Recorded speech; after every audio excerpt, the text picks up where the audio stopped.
Ja, dit is alweer aflevering nummer 4 van de Kapelderweg. We zijn vandaag te gast in de bibliotheek. Dat is eigenlijk een beetje onze studio voor als het buiten erg koud is. En vandaag gaan we het hebben over alweer de bomen.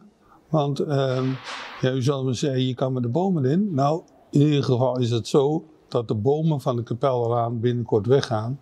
En er toch heel veel nog over te vertellen is. Guus, toch? Ik denk het wel, Rob. Hoe gaat het nu verder dan? Ja, we weten uit de handelingen van de magistraat dat men in 1785 iets doet met de Kapellerlaan. We weten niet precies wat, of het ook uitgevoerd is, men heeft wel voornemens. En dan komen we eigenlijk terecht in de Franse tijd. Op een gegeven moment, in 1782 in december, in de winter dus, komen de Fransen naar Remont, verjagen de Oostenrijkers. Een hele andere situatie. En wat doen die Fransen? Het eerste wat ze doen eigenlijk in Remont is de bomen van de Kapellerlaan kappen. Dus de iepen verdwijnen. Dat kan eigenlijk 3 oorzaken hebben. Misschien een militaire, dat men bang was dat de Oostenrijkers terugkwamen en dat die iets konden met die bomen. Dat is 1. Het tweede is dat men het gewoon koud had. Nu was de winter van 1792 niet zo erg koud, maar ik kan me voorstellen dat ze de bomen ook gekapt hebben om gewoon een vuurtje te stoken, om te koken en zich te warmen. Mogelijk is de echte reden dat ze die bomen gekapt hebben, is dat men geld nodig had. Het Franse leger in die tijd bestond uit huurlingen en had eigenlijk continu behoefte aan geld. En alles wat men confiskeerde werd verkocht. Dus het zou heel goed mogelijk zijn dat die bomen verpatst zijn. En ja, op dat moment hebben we een Kapellerlaan, wat geen laan meer is, want er staan geen bomen meer. Zonder bomen. Ja, de Fransen dus. Ja, hoe ging het toen verder? Want ja, er kwam een eeuwwisseling ongeveer hè, toen. Ja, en dan moeten we wachten tot 1810. Dan gaat men den alleien weer aanplanten. En dan komen er 4 rijen bomen eigenlijk, dus 2 en 2 aan weerskanten. En dan plant men ook linden aan. Linden, waarom? We moeten dan eigenlijk, we zitten in de 19e eeuw, maar in de 18e en 17e eeuw was het al deftig om linden aan te planten bij lanen en dergelijke. Denk bijvoorbeeld aan wat André Le Nôtre in Versailles gedaan heeft. Daar werden ook linden aangeplant, want dat was een mooie boom. Die bomen moesten keurig in het rijtje staan, zodat Lodewijk XIV, dat hij het gevoel had dat hij zelfs gezag over de bomen had van zijn paleistuinen. Exact. En je krijgt dus 2 dubbele rijen met linden. Oké. Die linden, die kunnen wel 40 meter hoog worden en hebben een leeftijd, van schrik niet, van 200 tot 300 jaar. Dus men had daar riant mee voortgekund vanuit 1810. Waren het niet dat er natuurlijk in de loop van de geschiedenis nog wel het een en ander gebeurt. Maar in ieder geval, wat men in 1810 gecreëerd heeft met die 2 dubbele rijen bomen, dat was ook het eerste begin eigenlijk dat men die Kapelderlaan als wandelweg ging beschouwen, met de bomen die steeds groter werden. En dan krijg je ook zo het romantische idee dat dat al altijd bestaan heeft. En dan krijg je ook pas het idee van de Kapellerlaan in Remont is een van de mooiste wegen in West-Europa en omstreken.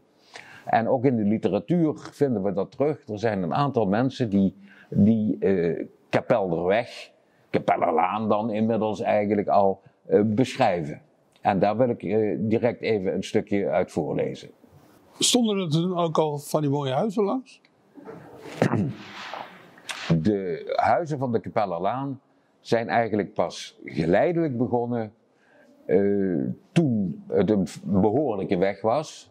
Dus, maar de huizen zoals we ze nu kennen, die zijn ergens, laten we zeggen, tussen 1850 en 1900 gebouwd. Daarna natuurlijk ook nog. Maar de eerste huizen kun je zeggen 1850. En voor de rest is Kapellerlaan eigenlijk op een hele natuurlijke manier in de loop van de tijd volgebouwd.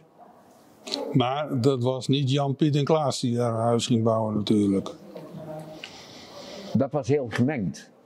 We kennen daar een aantal grote villa's die daar liggen. Toen was er ook nog ruimte genoeg. Maar er staan eigenlijk ook redelijk eenvoudige huizen langs die laan. Dus het is een heel gemengde bebouwing geworden. En je kunt niet zeggen dat daar planmatig alleen rijke mensen bouwden. Het was gemengd. Gemêleerd gezelschap. Een zeer gemêleerd gezelschap. Oké. Meneer gaat iets voorlezen, Guus? Ik ga even iets voorlezen van Gabriel Gorres. En die schrijft op een gegeven moment de kroniek van Den Pappelhof. En Den Pappelhof is natuurlijk ook een bekende naam als we het hebben over Kapel en Sant. En wat is er aan de hand? Jean Vossen, die heeft op het college zijn gymnasiumdiploma gehaald en rijdt met zijn broer, die bij de uitreiking van het diploma was, met de sjees naar huis. En dan krijgen we een beschrijving van wat nu de Kapellerlaan is. Op de hoek bij het tot kweekschool ingerichte voormalige ziekenhuis werd links afgezwenkt en de Kapellerlaan opende zich als een lange groene grot, die Jean echter voorkwam als een eindeloze reeks erebomen van rijk beloverde linden, waar hij doorheen reed als een triomfator na het toernooi waarin hij zegevierde. Dus hij rijdt over de Kapellerlaan in die sjees met zijn broer en viert eigenlijk al dat hij zijn gymnasiumdiploma heeft gehaald met een prachtige romantische omschrijving van die wandelweg wat de Kapellerlaan op dat moment met zijn lindenbomen is.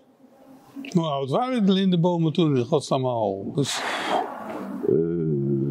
Ja, als ik op de foto's zie die ik van die periode heb, ja, dan waren die bomen behoorlijk dik. Die waren op het moment dat dit speelt, dit is even off the record, hè, op het moment dat dit speelt denk ik dat die bomen al zeker 60 jaar zijn. Ja, ja, dat kan je ook zien. Ja.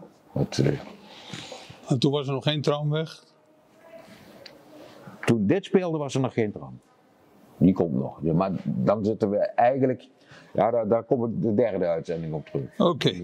Hoe gaat het nu verder dan met die linden? Want ik ben wel benieuwd, die zijn inmiddels wel bijna 100 jaar oud. Dat kun je wel stellen. En met mijn verhaal ben ik langzaam in de 20e eeuw aangeland. En de 20e eeuw is voor de Kapellerlaan eigenlijk een hele spannende periode, zullen we maar zeggen. En hoe het dan met die bomen gaat, dat wil ik graag in een volgende uitzending nog vertellen. Want we moeten dan ook zeker de periode 1940 en 1945 daarin betrekken, waarin op de Kapellerlaan ook het een en ander gebeurt. Volgende week weer kijken, want dan komen we met aflevering 5 van de Kapelderweg. En dan komen we een beetje dichter bij het heden. Hoe vaak zijn die bomen al geplant en weer gerooid?